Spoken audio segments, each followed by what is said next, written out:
Bozkır'ın sonsuz sessizliğinde bir ses yankılandı. Göğün çatladığı, yıldızların fısıldaştığı, zamanın durup yeniden aktığı bir andı bu. O anda yeryüzüne bir ışık indi ve o ışığın içinden bir çocuk doğdu. Oğuz Kağan destanı yalnızca bir adamın hikayesi değil, Türk kimliğinin, devlet anlayışının ve boyların kökeninin kutsal senedidir. Türk mitolojisinin en eski ve en kutsal anlatılarından biridir. Tarihi kesin olarak bilinmese de, izleri M.Ö. 3. yüzyıla Hun İmparatorluğu dönemine kadar uzanır. Bu destanda anlatılan figürün tarihsel bir hükümdar olan Metehan'la benzerlikleri dikkat çeker. M.Ö. 209'da Hun tahtına geçen Metehan, tüm Orta Asya'yı birleştirmiş büyük bir liderdi. Çin kaynaklarında Modu ya da Maodun adıyla geçer. Bazı tarihçiler Oğuz Kağan'ın aslında Metehan olduğunu, bazıları ise Oğuz'un ondan esinlenerek şekillenmiş mitolojik bir figür olduğunu ileri sürer.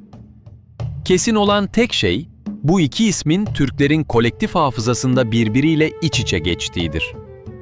Bugün biliyoruz ki, Türk destanlarının en büyük talihsizliği, yazıya çok geç geçmiş olmalarıdır. İşte bu yüzden Oğuz Kağan'ı anlatırken, aslında yüzyıllarca kulaktan kulağa aktarılan bir mirası dinlemiş oluyoruz. Bizim yapacağımız şey şu, yazıya geçmiş bu metni alıp, köklerini çok daha eskiye, Hunların yani M.Ö. 3. yüzyılın bozkırlarına kadar götürmek. Belki kulağa karmaşık geliyor ama endişe etmeyin. Adım adım hem tarihini hem de sembollerini birlikte çözeceğiz. Sen sadece kulak ver. Gerisini Cır'ın kendisi anlatacaktır. Şimdi zamanda geriye gideceğiz. Bozkır'ın uçsuz bucaksızlığına, Kam davullarının çaldığı kutsal gecelere, Oğuz Kağan'ın doğduğu ana ve destanın ilk satırına. Zaman henüz ölçülmemişti. Gece gündüzle kardeşti. Doğu batıyla aynı ufuktu.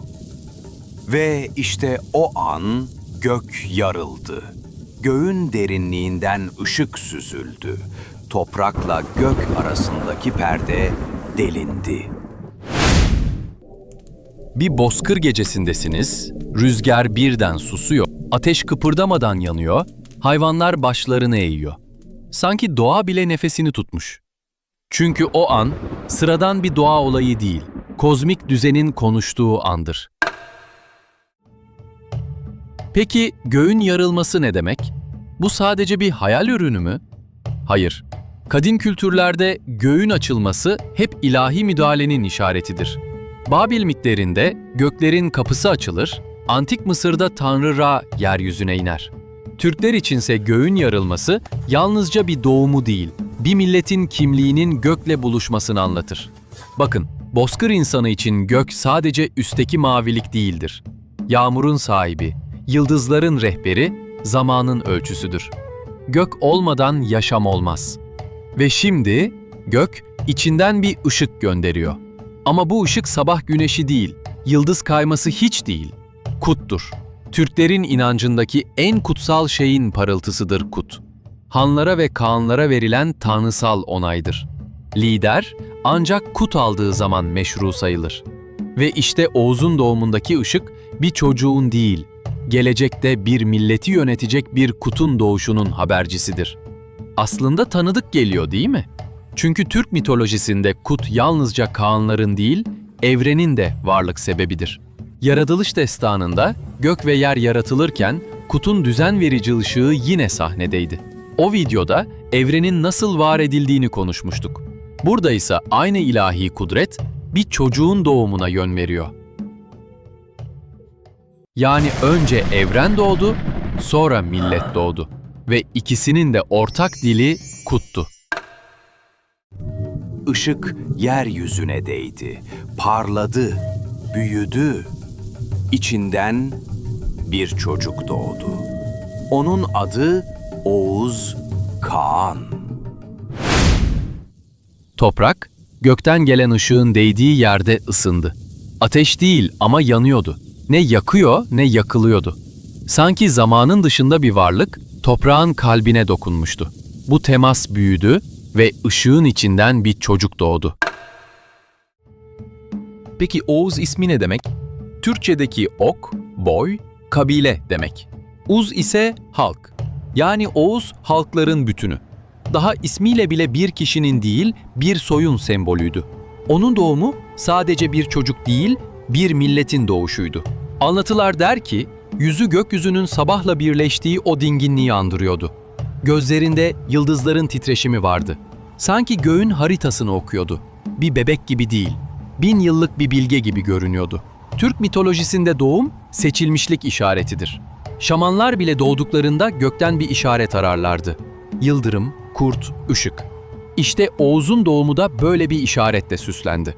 Çünkü o yalnızca bir Hakan değil, hakikatin elçisiydi. Işık içinden doğmak, hem kutu, hem ruhu, hem de bilgeliği aynı anda taşımaktı. Hristiyan ikonografisinde Mesih'in ışıkla betimlenmesi, Zerdüşt'ün ateşten doğması, Antik Çin'de gök imparatorunun yıldızdan inişi gibi. Oğuz da o evrensel arketipin Türk versiyonuydu. Işıkla gelen, halkı birleştiren ve karanlığa düzen getiren figür. Destandaki ışık motifi, birleşmeyi, aydınlanmayı, kozmik uyumu simgeler. Oğuz, doğar doğmaz bir görevle yüklenir. Henüz konuşmadan bile bu dünyanın çocuğu olmadığını haykırır gibidir. Belki de bu yüzden annesinin sütünü yalnızca bir kez emer. Çünkü o göğün çocuğudur, toprağın değil. Bir kez emdi anasının sütünü. Sonra istemedi. 40 gün geçti. 40 gün içinde konuştu. Yürüdü, koştu. Ok attı, kılıç tuttu. Akıl ve güç Oğuz'da birleşti. 40 gün. Bozkırda rüzgarın yön değiştirdiği kadar kısa, kadim zaman içinse bir ömür kadar uzun. Işıktan doğan çocuk daha ilk gününde göğe bakarak sustu. Emdi annesinin sütünü yalnızca bir kez. O da annesinin hakkını teslim etmek içindi. Sonra içsel bir uzaklıkla dünyaya sırtını döndü. Çünkü o bu dünyaya ait değildi. Bu dünyayı şekillendirmek için gönderilmişti. Zaman ilerledikçe onun bedeni hızla büyüdü. Büyüyen yalnızca kemik ve kas değildi. Bakışı derinleşti, yürüyüşü yön kazandı. 40 gün içinde dile geldi ve o ses çocuk ağlaması değil, yıldızların sesi gibiydi. Sizce neden hep 40? Eski Türk inançlarında bu sayı sıradan bir zaman ölçüsü değil. 40, ruhsal eşiği aşmanın, bilinç dönüşümünün, kutsal tamamlanmanın sembolüydü. Şamanlar 40 gün inzivaya çekilir, 40 atla göğe yolculuk yapardı, kutsal davullar 40 parçadan oluşurdu. Düşünsenize, 40 sadece bir rakam değil, bir kapı. Oğuz'un 40 günde büyüyüp bir bilgeye ve savaşçıya dönüşmesi de bu yüzden tesadüf değil. Bu anlatı, onun sıradan bir insan gibi büyümediğini, zamansızlığın çocuğu olduğunu anlatır. Şimdi bir an durun ve hayal edin. Daha doğar doğmaz bilge bir yüz, savaşçı bir beden. Sizce bu neyin işareti olabilir? Bence bu onun yalnızca bir çağın değil, bizzat kaderin taşıyıcısı olduğunu gösteriyor. Antik metinlerde peygamberlerin, kahramanların, tanrıların bile yıllarca sınavdan geçip bilgiye ulaştığı anlatılır. Ama Oğuz, o zaten bilgiyle doğmuştu. Bu da onu farklı kılar, çünkü o kaderi yazanlardan biriydi. Bu yüzden Oğuz'un ilk adımı sıradan bir çocuğun değil, bir Hakan'ın, bir ruh rehberinin adımıdır.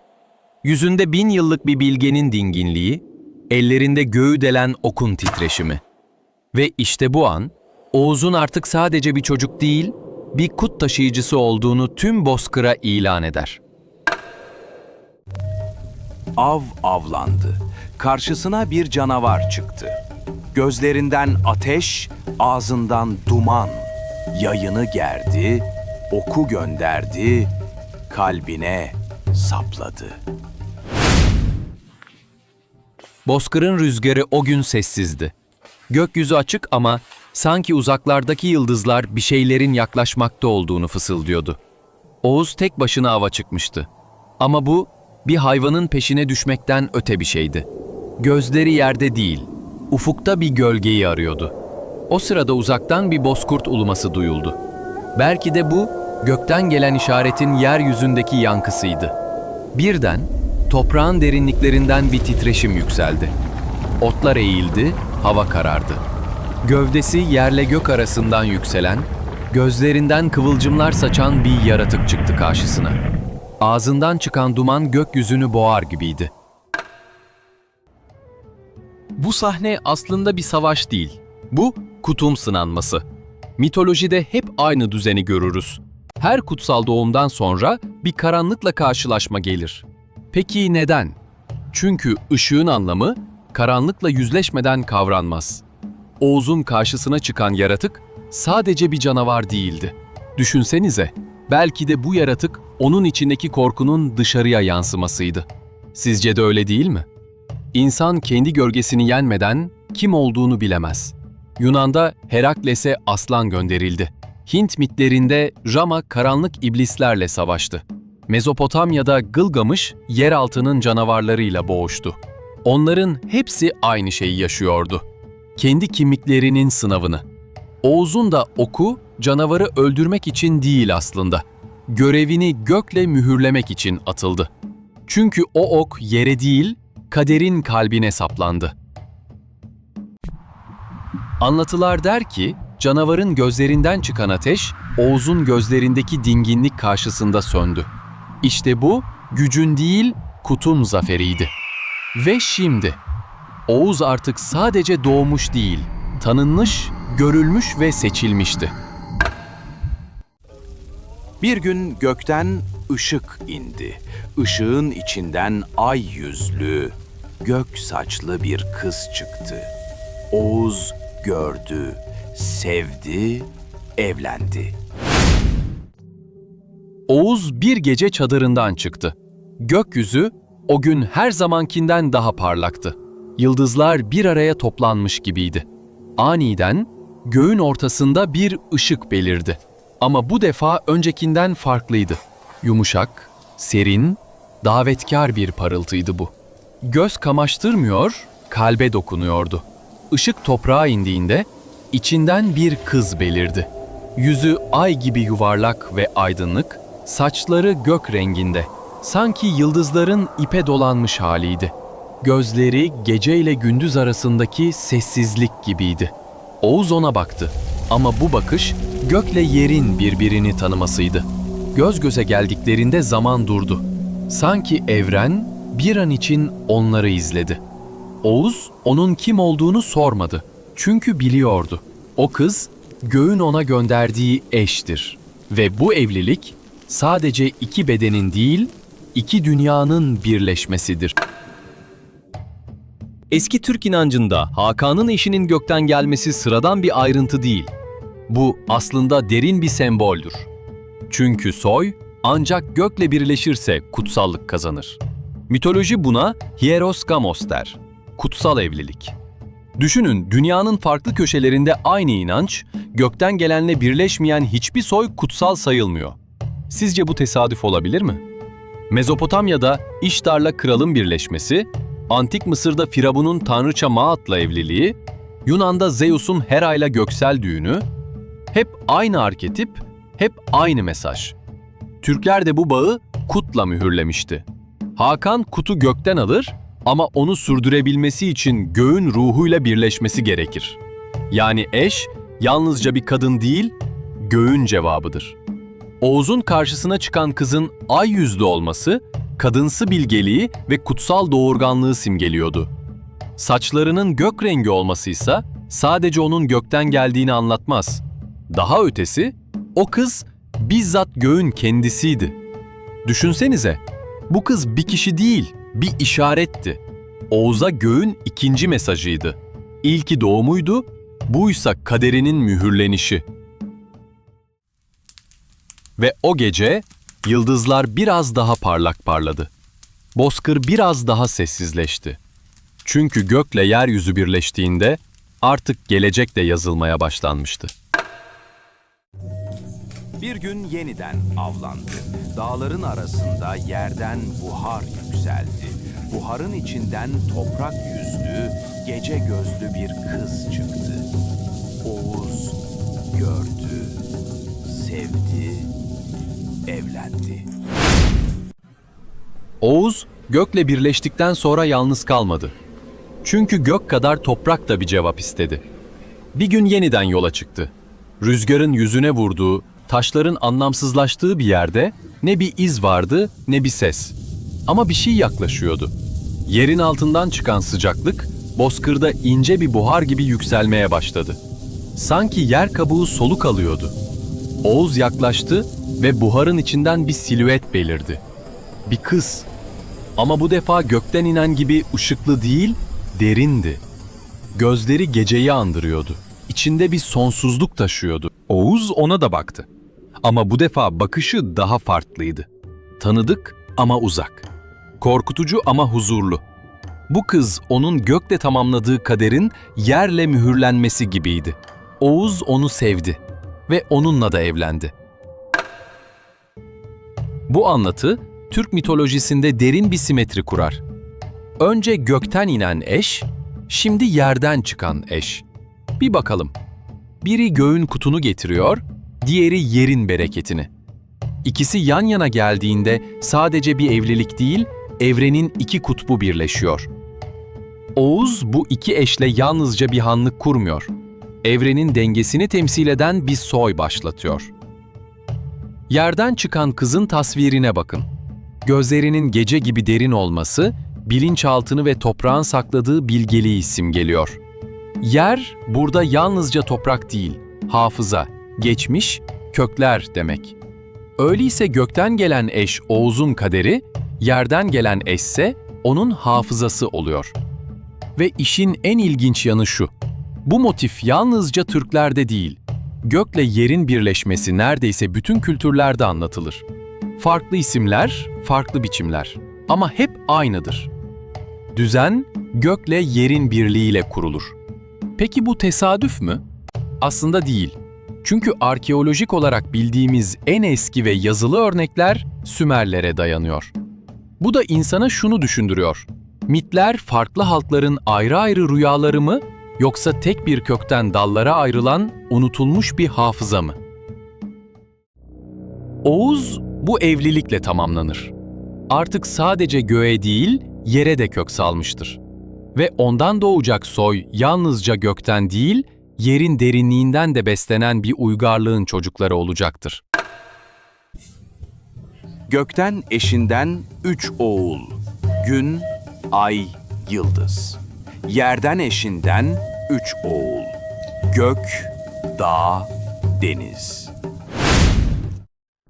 Oğuz'un gökle yaptığı evlilikten doğan oğulları göğün çocuklarıydı. Işığı taşıyorlardı. Adları bile gök cisimlerinden alınmıştı. Gün, ay, yıldız. Her biri bir yöne, bir ışığa, bir vakte işaret ederdi. Ama yerden gelen eşinden doğan oğulları başka bir dengeyi temsil ediyordu.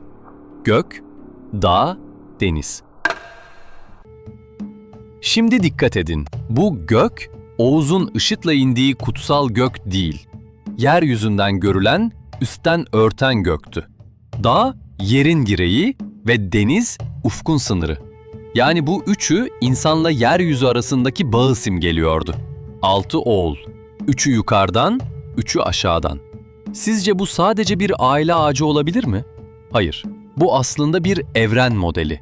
Eski Türk devlet geleneğinde sağ kol, sol kol, iç Oğuz, dış Oğuz gibi ayrımların kökeni işte buradan gelir. Oğuz'un oğullarına verdiği bölgeler aslında göksel düzenin minyatürüydü. Ve dikkat edin, bu düzen rastgele değil, kutsal matematikle kurulmuştu. 6 yön vardır, doğu, batı, kuzey, güney, yukarı ve aşağı. Oğuz'un 6 oğlu da bu yönleri temsil ediyordu. Her biri bir ilkenin, bir özün taşıyıcısıydı. Onlar babalarının mirasını değil, kozmosun simetrisini taşıyorlardı. Hatta isimler bile tesadüf değildir.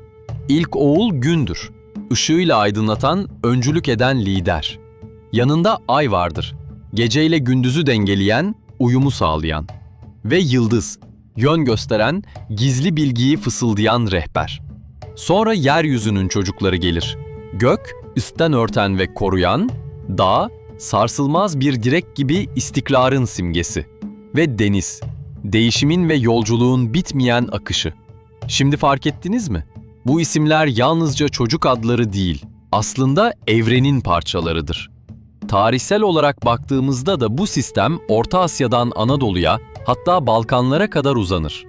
24 Oğuz boyunun kökeni işte bu 6 oğlun soyuna dayandırılır. Bozoklar göksel olanları, Üçoklarsa yeryüzüne yakın olanları temsil eder. Oğuz Kağan bu noktada artık sadece bir baba değildir. O bir uygarlığın kurucusudur. Kutu gökten, kökü yerden alarak soy ile sistemin birleştiği kutsal halkayı tamamlamıştır. Artık yönetim dağıtılabilir. Çünkü Kut yerini bulmuştur. 6 oğlunu yanına aldı. 7 iklim, 4 köşeye sefer düzenledi. Dağları aştı, denizleri geçti. Sonra 3 ok, bir yay verdi. Yay benimdir, gök gibi geniştir. 3 ok sizindir. Gidin, yönetin. Oğuz bozkırdan çıkar, güneşi izleyerek doğuya yürür. Yıldızları okuyarak kuzeye döner. Rüzgarı dinleyerek batıya uzanır ve denizleri aşarak güneye varır. Her adımında bir kavim, bir engel, bir karanlık çıkar karşısına. Ama dikkat edin, Oğuz'un zaferleri sadece kılıçla değil, bilinçle kazanılır. Çünkü onun ordusu yalnızca atlılardan değil, düzen fikrini taşıyan adamlardan oluşur. Seferlerin sonunda oğullarını toplar. Elinde gümüşten bir yay vardır. Parıltılı, ışığı göğün kendisinden alınmış gibi. Ve 3 ok çıkarır. Yay kendi elinde kalır, okları oğullarına verir. Onlara şöyle der: "Ben size yön veririm, siz ise kudreti taşırsınız. Yay benimdir, oklar sizindir. Gidin, yönetin." Bu sahne sadece bir öğüt değildir. Türk devlet anlayışının mitolojik köküdür. Yay, merkezi gücü ve hükümdarı temsil eder, oklar ise boylara, hanedan kollarına dağılmış kudreti. Tesadüf değil, bozoklar ve üçoklar tam da buradan doğar. Her ok bir boyu, her yay ise devleti temsil eder. Ve dünyanın 3'e bölünmesi. Bu sadece toprak paylaşımı değildir. Bu, evrenin 3 katmanıyla uyumlu bir düzenin kurulmasıdır. Gök, yer, insan. Aynı zamanda 3 yön: iç, merkez, dış sınır, uç, serhat. Düşünsenize, bu sahne aslında tarihsel bir yansımadır. Orta Asya'dan Avrupa içlerine, Çin'den Hindistan'a uzanan Türk göçlerinin, seferlerinin arketipidir. Oğuz burada artık yalnızca bir savaşçı değil, bir sistemin mimarıdır. Bu an, Oğuz'un kaderini tamamladığı andır. Kut'un geldiği yere döneceği, mirasının ise yeryüzüne kök salacağı an. O, artık dünya için yürümüş, düzeni yeryüzüne yazmıştır. Sonra kayboldu. Bir daha görünmedi. Ama adı gökte yankılandı. Soyu yerde yürüdü. Gök genişti. Toprak susmuştu. Dağlar bile o gün biraz daha sabit görünüyordu. Oğuz oğullarını son kez topladı. Onların gözlerinde artık korku değil, bilgelik vardı. Her biri kendi yönünü bilerek, yalnızca bir çocuk değil, bir soyun taşıyıcısıydı. Oğuz baktı. Gökyüzüne değil, onların kalbine. Çünkü artık Kut aktarılmıştı. Sonra tek başına yola çıktı. Ne bir asker, ne bir davul, ne bir yol arkadaşı. Sadece rüzgar vardı ardında ve bir çoban yıldızı gökyüzünde, sabit duran. Dağlara doğru yürüdü. Ardından kimse gitmedi. Sonra bir daha kimse onu görmedi. Oğuz kaybolduğunda göğe doğru yalnızca bir uluma yükseldi. Bozkurt yol göstericiliğini sürdürüyordu. Türk mitolojisinde göğe dönmek ölmekten farklıdır. Bu bir bedeni terk etmek değil, bir boyutu aşmaktır. Oğuz Kağan ölmez. Çünkü onun bedeni değil, özü görev taşır. Onun kayboluşu aslında bir kayıp değil, bir sembolleşmedir. Britanya'da Arthur'un geri döneceğine inanılır. Doğuda Mehdi beklenir. Budist gelenekte Maitreya gelecektir. Türklerde ise bu figür Oğuz'dur. Adı gökte yankılanır çünkü gökten gelmiştir. Soyu yerde yürür. Artık insanla bütünleşmiştir. Oğuz burada sadece bir kişi değildir. Bir düşünce biçimidir. Bir kut anlayışıdır. Bir soyun ritmidir. Onun kayboluşu aslında bilinçli bir eksilmedir. Çünkü bazen mitin gücü kahramanının görünmemesinde gizlidir. Ve şimdi cür bitti, söz bize geçti. Artık bu kadim anlatıya dışarıdan bakma zamanı. Gelin şimdi Oğuz'un hikayesini bir bütün olarak görelim. Ne anlatmak istediğini, hangi işaretleri bıraktığını ve belki de binlerce yıl önce söylenmiş bu sözlerin bugün hala bize ne söylediğini birlikte keşfedelim. Işıkla doğduğu söylenir. Işık. Sizce neden hep gökten gelir? Bir liderin ışıkla doğması sadece masalın süsü mü? Yoksa göğe bakan insanın hayatın kaynağını sezmesinin bir yolu mu? Yıldızlar ışık saçmasa yaşam başlar mıydı? Bugün biliyoruz ki ışık evrenin düzenleyicisidir. Zamanın ölçüsü, enerjinin taşıyıcısı. Atalar bunu bilmeden belki de ışığın kutsallığını, hayatın tek gerçek kaynağı olduğunu sezdiler. 40 denilince aklınıza ne geliyor? 40 gün oruç, 40 gün inziva, doğumdan 40 gün sonra yapılan ritüeller. Hep bir dönüşüm, bir eşik. Ama dikkat edin, sadece inançlarda değil, insan bedeninde de biyolojik döngüler 40'lı periyotlarla işler. Beyin dalgalarının yeniden düzenlenmesi, hormonal değişimler, hepsi 40'lı ritimlere bağlanır. Oğuz'un 40 günde büyümesi kulağa abartı gibi gelebilir. Ama belki de bu sayı, insanın fark etmeden doğanın ritmini dinlemesinden doğdu. 40 sadece bir sayı değil, tamamlanmanın işareti, yeni bilince açılan kapı oldu. Her kahramanın yolunda neden bir canavar vardır sizce? Oğuz'un karşısına çıkan yaratık sadece bir düşman mıydı? Yoksa insanın kendi gölgesinin dışarıya yansıması mı? Mitler, kahramanın ışığını karanlıkla sınaması gerektiğini söyler. Bugün psikoloji de der ki, insan kendi gölgesine bakmadan olgunlaşamaz. Fizik bile diyor ki, ışık ancak karanlıkla ölçülür. Belki de bu yüzden Oğuz'un oku sadece bir canavarı öldürmedi. Kaosu delip düzeni mühürledi. Sonra eşler. Biri gökten iner, biri yerden çıkar.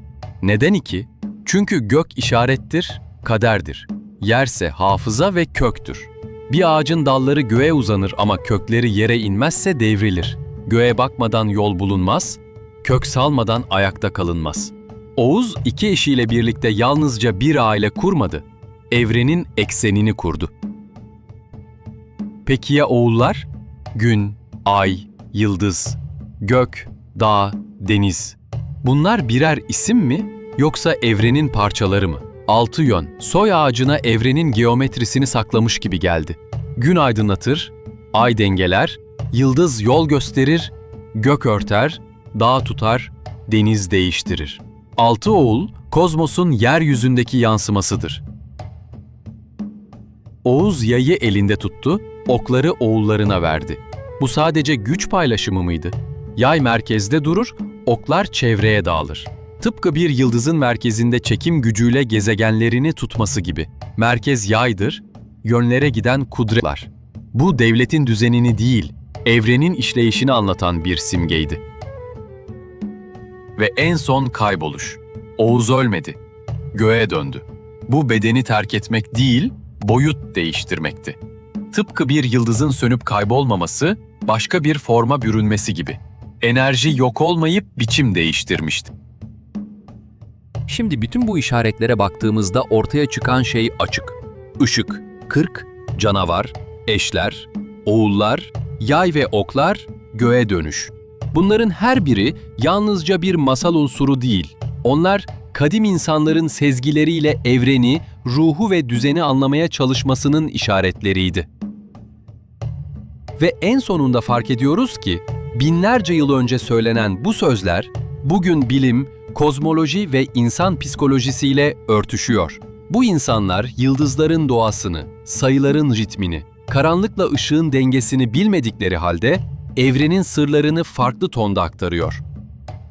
Videonun sonuna gelmişken şunu da söylemeden edemeyeceğim. Sence Türk mitolojisinin destanlarının en büyük sırrı ne olabilir? Yüzyıllar boyunca kulaktan kulağa aktarıldılar. Sözcükler değişti, hikayeler farklılaştı. Ama değişmeyen bir şey vardı. Sözcüklerin altına gizlenmiş anlamlar. İşte o anlamlar bugün hala evrenin ritmini bize fısıldıyor olamaz mı?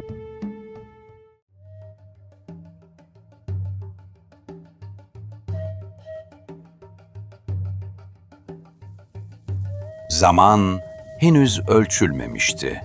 Gece gündüzle kardeşti.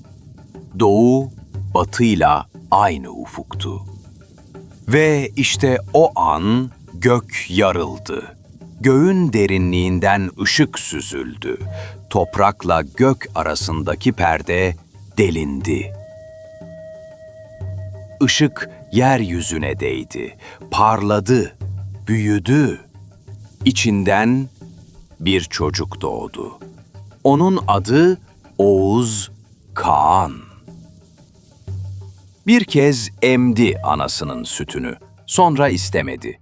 40 gün geçti, 40 gün içinde konuştu, yürüdü, koştu, ok attı, kılıç tuttu. Akıl ve güç Oğuz'da birleşti. Av avlandı. Karşısına bir canavar çıktı. Gözlerinden ateş, ağzından duman. Yayını gerdi, oku gönderdi, kalbine sapladı. Bir gün gökten ışık indi. Işığın içinden ay yüzlü, gök saçlı bir kız çıktı.